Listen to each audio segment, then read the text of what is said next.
Forum des élus communaux et présidents d'appel, associations des pouvoirs locaux, villes et territoires, acteurs incontournables de la mise en œuvre de l'agenda international sur le climat.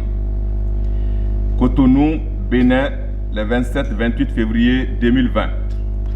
Déclaration de Cotonou.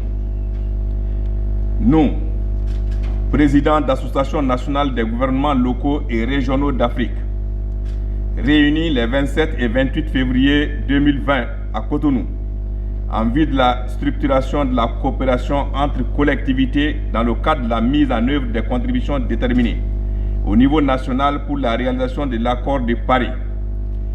Conscient de l'urgence de l'action climatique au niveau local, national et mondial, compte tenu des effets désastreux des événements climatiques extrêmes sur nos villes et territoires. Convaincu de la nécessité de faire de l'action climatique l'affaire de tous, requérant en particulier la sensibilisation, l'implication et la contribution de tous les acteurs locaux, mobilisés autour des élus locaux et régionaux.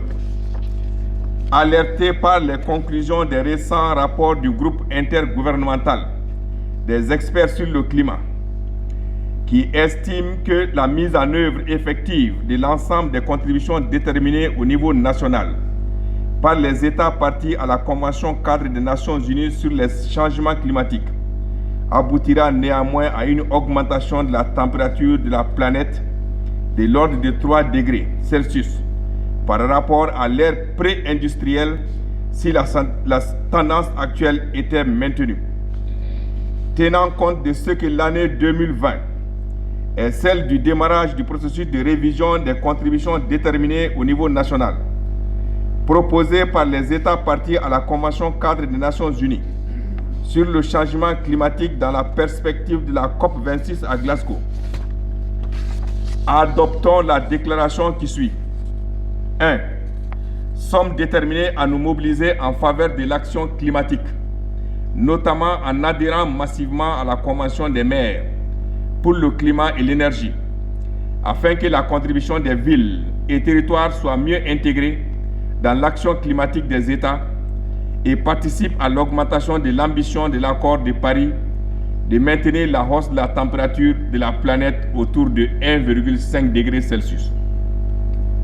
2.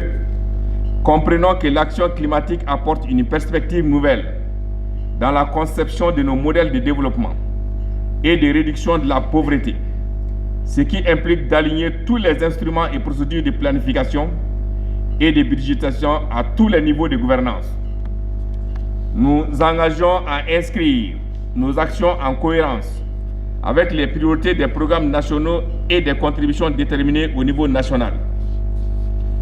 Recommandons de prendre avantage de la révision en cours des CDN pour adopter une approche bottom-up aboutissant à la territorialisation des CDN, y compris en partant des contributions déterminées au niveau local.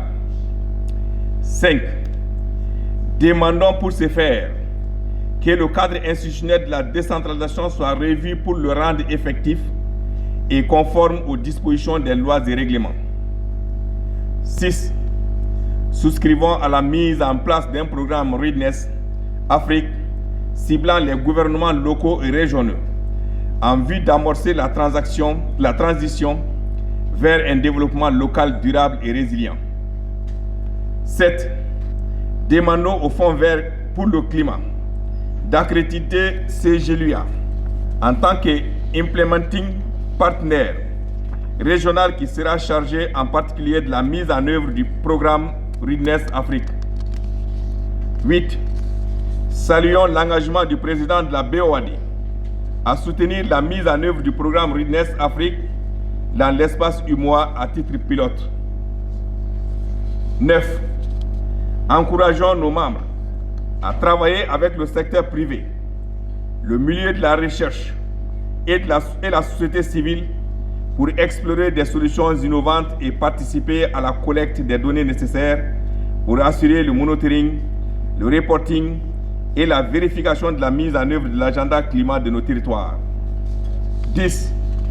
Remercions les partenaires qui soutiennent l'action climatique et les encourageons à continuer à soutenir nos efforts visant à faire de l'action climatique l'affaire de tous.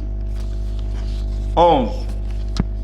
Félicitons CGLUA pour cette heureuse initiative et pour son leadership et lui demandons de promouvoir les échanges entre gouvernements locaux et régionaux au niveau sous-régional et continental.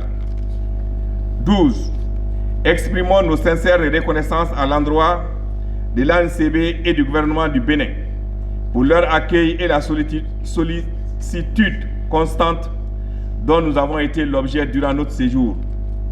Fait à Cotonou le 28 février 2020, le forum.